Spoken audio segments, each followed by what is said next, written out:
misalnya kita bertahan dari serangan tendangan kita dalam satu, ya, kemudian pukulan di sini.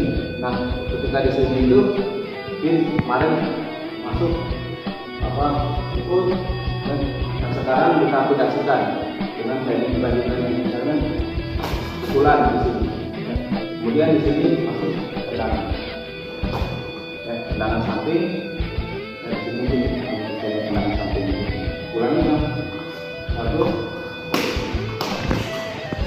Nah, di sini. Nah, saat di sinilah kita masuk dengan teknik tendangan. Tendangan apa? Tendangan samping. So, kemudian di sini itu bisa ditambah dengan teknik lanjutannya.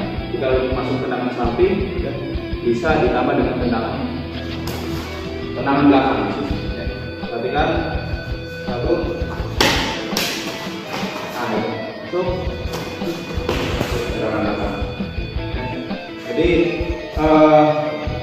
di sini bebas melakukan bebas dengan teknik tendangan apa, mungkin tergantung sama apa yang seharusnya dibutuhkan di sini itu, dan kemudian pengambilannya kalau bisa harus lebih cepat, kemudian kalau bisa harus lebih mengalir.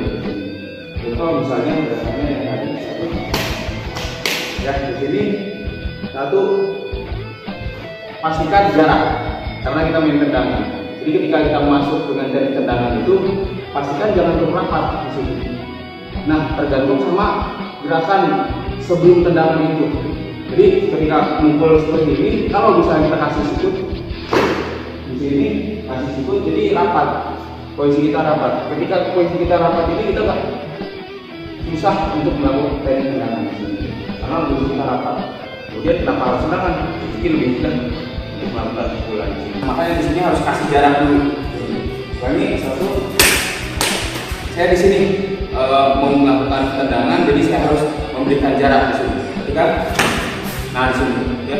Jadi ketika mukul, jadi otomatis ada jaraknya. Mungkin di sini masih tidak berada karena saya mukulnya masih di sini. Tapi ketika kalau mukulnya pas di rahangnya, bisa jadi nggak bisa bangun lagi di sini.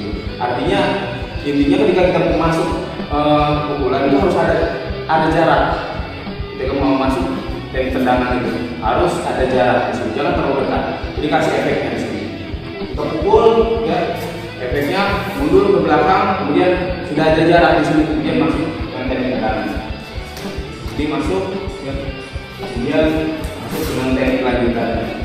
Nah, di sini juga tidak perlu harus seperti misalnya tendangan samping, tendangan dalam, bisa diaplikasikan dengan teknik-teknik yang lain, bisa dikembangkan dengan teknik yang lain. Misalnya satu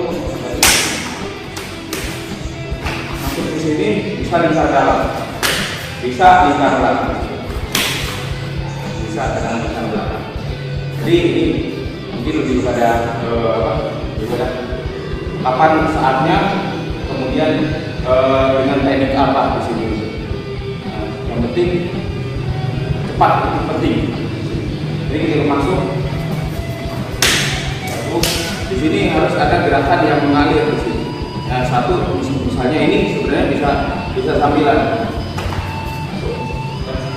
Kemudian masuk tendangan ini, kalau tendangan ke dalam satu, kemudian kayak cepat, itu mungkin agak sedikit lama untuk melakukan karena tendangannya gerakannya tidak mengalir. Jadi kalau bisa ambil gerakan yang lebih mengalir di sini. Refleks gerakan yang mengalir itu mungkin kita masukkan di sini. Itu mungkin untuk tekniknya bisa dikembangkan dengan teknik yang lainnya. Nggak mesti harus itu sebenarnya. Ketika masuk dengan teknik tendangan saja, misalnya masuk di sini. Nah itu juga bisa jadi serangan yang baik. Kemudian masuk karena kita materinya misalnya aplikasi dengan teknik tendangan, yang misalnya kita menggunakan teknik tendangan di serangan tendangan lingkar dalam, tendangan belakang, bisa langsung sini, bisa langsung. Ya. Jadi ini hanya sebagai contoh saja, sebenarnya tidak perlu harus yang tadi, tidak perlu harus bulan, ya, tidak mesti harus ini.